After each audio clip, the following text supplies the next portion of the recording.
Hello and welcome to this special interview here on Money Paathshaala. Joining me today is someone who's been a researcher for more than 10 years. People I usually stay away from.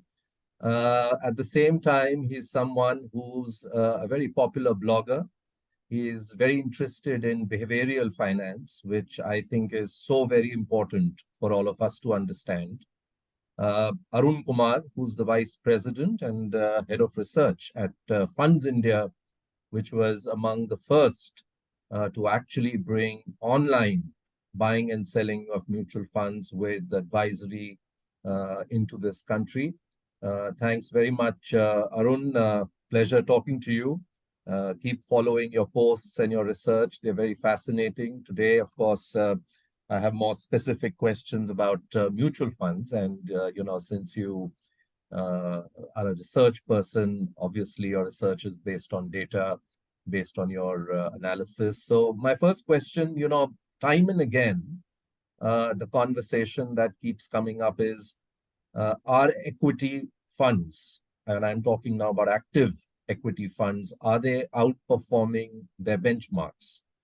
And of course, this keeps changing from, bull cycle to a bear cycle. But as of today, especially since, again, there is a sense of interest, with the market rising, what is your own reading? Are they outperforming their benchmarks? Do you advise an active mutual fund for a retail investor? Sure. So, thank you so much, Vivek, for having us on the show, and super glad to be here. Let me take a step back in terms of how we look at this whole active versus passive spectrum. The evidence globally is super clear. Right? It's passive, clearly winning over active, be it US, be it Canada, be it Europe, be it Brazil. So you're seeing that there is a very clear evidence. Now the first question is, why is this happening? So there are three things. One, over a period of time, there are only two, or not just over a period of time. I think there are only three edges that any fund manager has in order to outperform. So one was the informational edge. So that is more or less taken away because everybody gets every information on their own. Maybe in very small pockets on the small cap space where the companies are very small, you may still have some informational edge. But broadly, at least for the large caps, it's almost zilch. Everybody gets the same information. So that edge is no more there. And that's the first problem. And then the second edge probably you can have is you analyze it better. So you have better tools, you are well trained, you have the advantage that you are one amongst the few who can do all this. But nowadays you almost have equally talented people, and there for every single stock you have hundreds of equally intelligent, equally talented people. Let's take all AMCs. They all pay their fund managers in crores, right? And globally, it's a very different scale altogether. So there's no debate that for one person to have a unique view or unique analytical edge over all the others is a very hard task, and especially to do it consistently over time. So which means you have to be extremely contrarian, or you need to pick those kind of bets which are very, very difficult to do it on a consistent basis. So this edge is also more or less done with. So the last edge is the behavioral edge, where people kind of do behavioral mistakes over and over again. And this is something that's held true for a long period of time. And my sense is hold true for a long time in the future. But the point is, to exploit this edge, you will have to have something which is non-consensus. So let's say the benchmarks are so and so.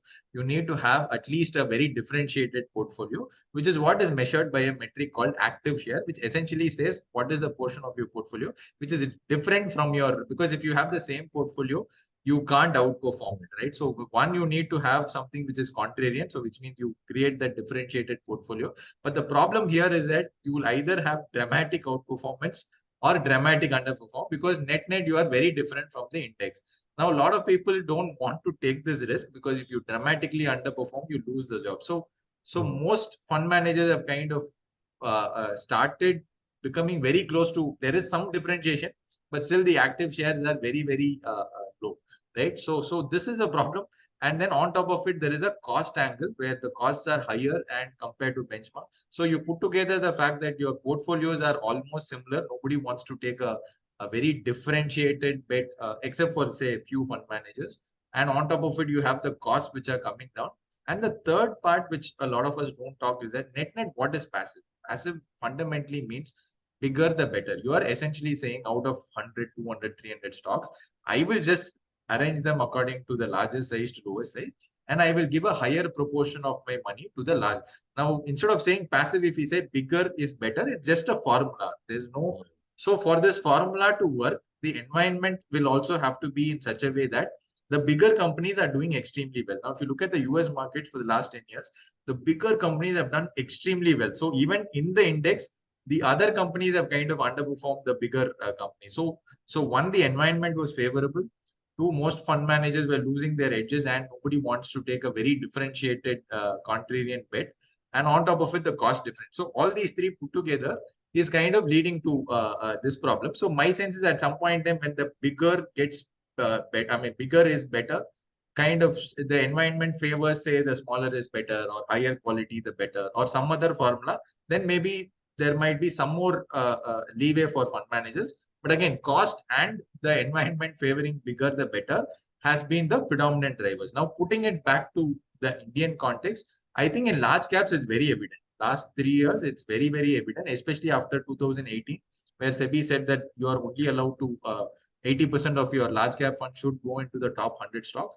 The overlaps are insanely high. When we did the math, almost on an average, 60% of large cap funds portfolios mirror the underlying pool. So which means that you only have 40% which is differentiated. So for every 1% cost differential I have, I need to outperform by 2.5% on my 40% portfolio, because the remaining 60 is exactly the same.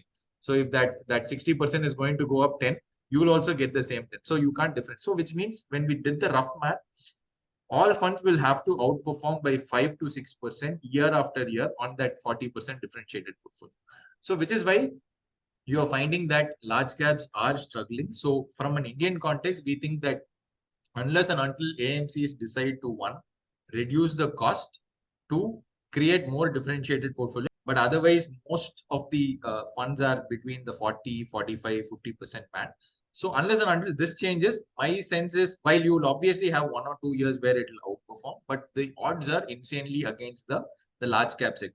But on the other end, if you look at the small cap, you are still finding that a lot of fund managers are able to comfortably outperform, because almost every fund has a very differentiated portfolio. If you look at even between funds, the overlap is extremely low. So which means the universe is large, and there is also the informational edge, analytical edge, because there's not too many analysts looking at those segments, right? So the broad idea is that on one end, you have large caps in India where it's very difficult to passive is becoming a better option.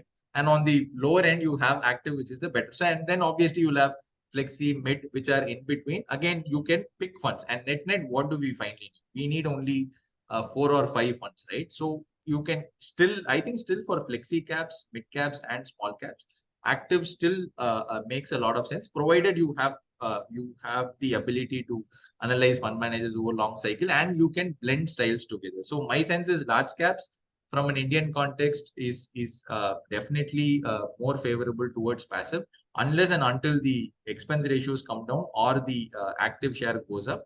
But at least for flexi cap, mid cap, and small caps, I still think we still have a long time